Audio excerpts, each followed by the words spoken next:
Gaza से Iraq तक double युद्ध शुरू।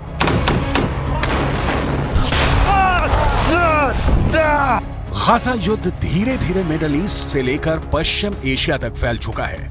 अब जो खबरें आ रही हैं वो हैरान करने वाली हैं। पिछले 80 दिनों में इजरायल और हमास के बीच छिड़ी जंग में डबल युद्ध शुरू हो चुका है। हालात ये हो गए हैं कि एक तरफ गाजा में इजरायली सेना हमास के लड़ाकों से आर पार की जंग कर रही है, जबकि दूसरी तरफ लेबनान बॉर्डर की तरफ से हिजबुल्लाह के लड़ाके इजरायली सैनिकों पर घात लगाकर हमले कर रहे हैं। यहां तक कि हूथी लड़ाकों ने इजरायल के साथ साथ अमेरिकी सैन्य ठिकानों पर हमले बहुत तेज कर दिए हैं। यहां तक कि ईरान के कताई हिजबुल्लाह लड़ाकों ने इराक और सीरिया में अमेरिकी सैन्य ठिकानों पर रॉकेट से हमले किए हैं, जिसकी वजह से अमेरिकी सेना के होश उड़ गए हैं। हम आपको डबल युद्ध में ट्रिपल अटैक की वो हकीकत दिखा रहे हैं जो आने वाले दिनों में इजरायल और अमेरिका के लिए नासूर बनने जा रही है।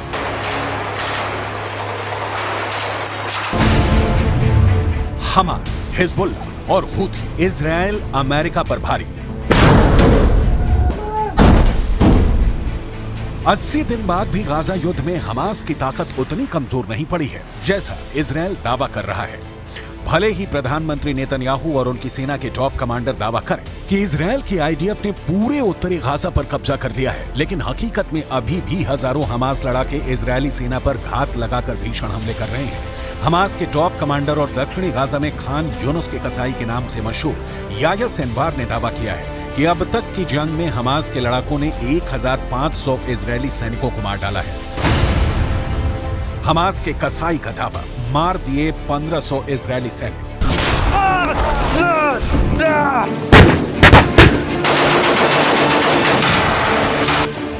गाजा में भले ही इजरायली सेना ने बढ़त बना रखी हो, लेकिन इजरायल के पीएम नेतन्याहू को भी मानना पड़ा है कि गाजा युद्ध में इजरायली सैनिक काफी संख्या में मारे गए हैं, जो हालात को और बदतर बना रहा है। इजरायल खुद मान चुका है कि उसके 475 से ज्यादा सैनिक अब तक जंग में मारे जा चुके हैं। यह आंकड़ा वाकई इजरायल के लिए बहुत बड़े खतरे की घंटी है, लेकिन इस खतरे से बड़ा खतरा अब मिडिल ईस्ट से लेकर पश्चिम एशिया तक फैल चुका है, क्योंकि हूथी और ईरान समर्थित कताई हिजबुल्लाह लड़ाकों ने इजरायल और अमेरिका के सैन्य अड्डों पर एक साथ हमले शुरू कर दिए हैं। पहले आप ये जान लीजिए कि हूथी और ईरान समर्थित लड़ाकों ने अमेरिका पर कहां हमला किया है। अमेरिका ने यह तो नहीं बताया है कि ईरान समर्थित लड़ाकों ने अमेरिकी सेना पर कब हमला किया था, लेकिन यह जरूर बताया है कि उत्तरी इराक में मौजूद अमेरिका के एरबिल एयर बेस पर ड्रोन से हमला किया गया था। अमेरिका के रक्षा सचिव लॉयड ऑस्टिन के मुताबिक इराक में अमेरिकी सैनिकों पर यह हमला ईरान समर्थित कताई हिजबुल्लाह के लड़ाकों ने किया था। इराक में ईरान समर्थित कताई हिजबुल्लाह के लड़ाकों के इस हमले में वैसे तो कई अमेरिकी सैनिक घायल हुए, लेकिन 3 सैनिक बेहद गंभीर रूप से घायल हैं। कताई हिजबुल्लाह ने अमेरिकी सैनिकों पर ड्रोन से हमले कैसे किए, इसकी जानकारी नहीं दी गई और ना ही घायल अमेरिकी सैनिकों के नाम बताए गए हैं। इराक में कताई हिजबुल्लाह के हमलों से अमेरिका बौखला गया था। हमास, हिजबुल्लाह और हूथी इजरायल अमेरिका पर भारी। मिडिल ईस्ट से लेकर पश्चिम एशिया तक इजरायल और अमेरिकी सैन्य ठिकानों पर हो रहे हमले साबित कर रहे हैं कि ईरान रूस की शय पर अब जंग में खुलकर कूदने लगा है।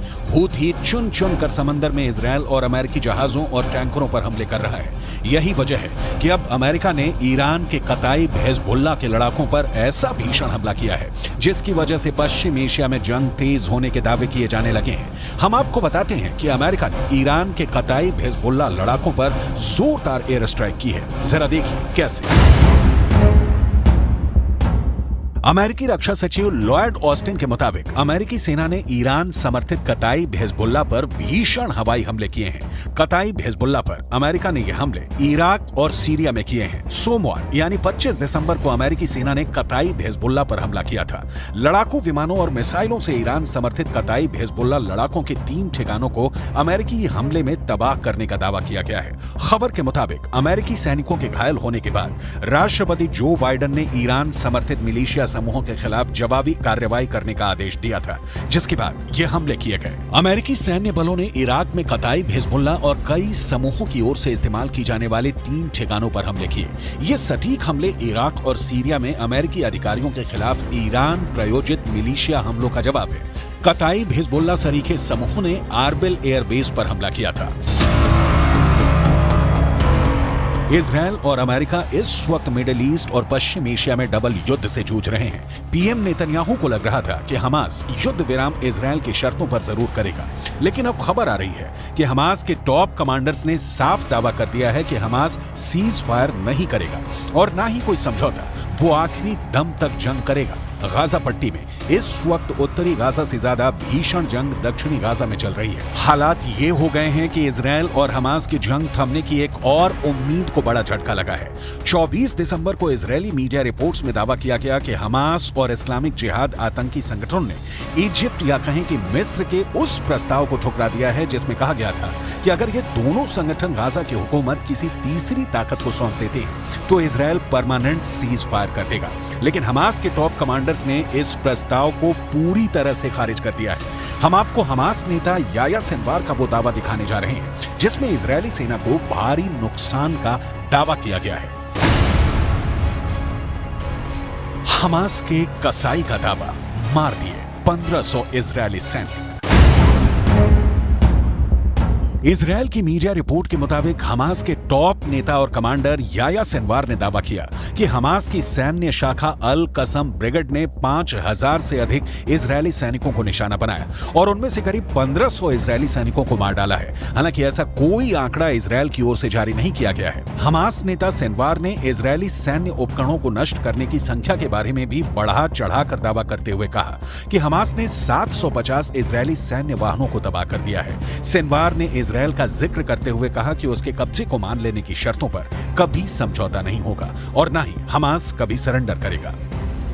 दूसरी तरफ इजरायल के प्रधानमंत्री बेंजामिन नेतन्याहू ने गाजा का दौरा किया है और साफ शब्दों में कहा है कि हम फिर साफ कर देना चाहते हैं कि इजरायली सेना इस जंग को तब तक बंद नहीं करेगी जब तक वो गाजा में मौजूद हर आतंकी संगठन का कब्जा खत्म नहीं कर देती।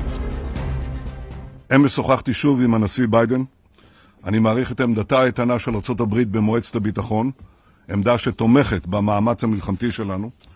אמרתי אתמול לנשיא ביידן שאנחנו נילחם עד לניצחון המוחלט. ייקח כמה זמן שזה ייקח.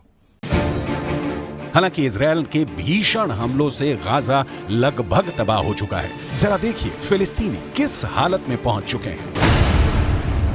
इजरायल के ऑपरेशन स्वॉर्ड ऑफ आयरन के तहत इजरायल ने सबसे ज्यादा भीषण हमले उत्तरी गाजा में किए हैं। साल 2023 में गाजा पट्टी में हुए इजरायली हमलों में अब तक 1 लाख से ज्यादा इमारतें गाजा में तबाह हो चुकी हैं। उत्तरी गाजा की लगभग 11 लाख की आबादी में से 85% फिलिस्तीनी हमास समर्थक भाग चुके हैं। ज्यादातर फिलिस्तीनी उत्तरी गाजा से दक्षिणी गाजा की तरफ भागे हैं। इजरायल की आईडीएफ का दावा है कि उसने 7 अक्टूबर से अब तक 22,000 से अधिक टारगेट्स पर हमला किया है और उन्हें तबाह कर दिया है। 80 दिनों से ज्यादा की जंग में इजरायल ने हमास के हर उस ठिकाने को तबाह किया है जहां से हमास या तो हमला कर रहा था या फिर उसके लड़ाके छिपे हुए थे। अमेरिकी मीडिया की रिपोर्ट के मुताबिक इजरायल ने दक्षिणी गाजा में भयानक बमबारी शुरू कर दी है। दक्षिणी गाजा में इजरायली वायुसेना 907 किलो के सैकड़ों बम गिरा रही है। एक्सपर्ट्स के मुताबिक अमेरिका ने भी किसी देश के रिहायशी इलाके में इतने बम नहीं गिराए हैं। कुल मिलाकर हमास, हिजबुल्ला और हूथी तीनों संगठनों के लड़ाके इजरायल और अमेरिका से लंबे युद्ध की तैयारी में जुट चुके हैं। चीन, ईरान, रूस की शह पर अब मिडिल ईस्ट और पश्चिम एशिया में ऐसा डबल युद्ध शुरू हो चुका है जो नए साल में तीसरे विश्व युद्ध का बड़ा कारण बन सकता है।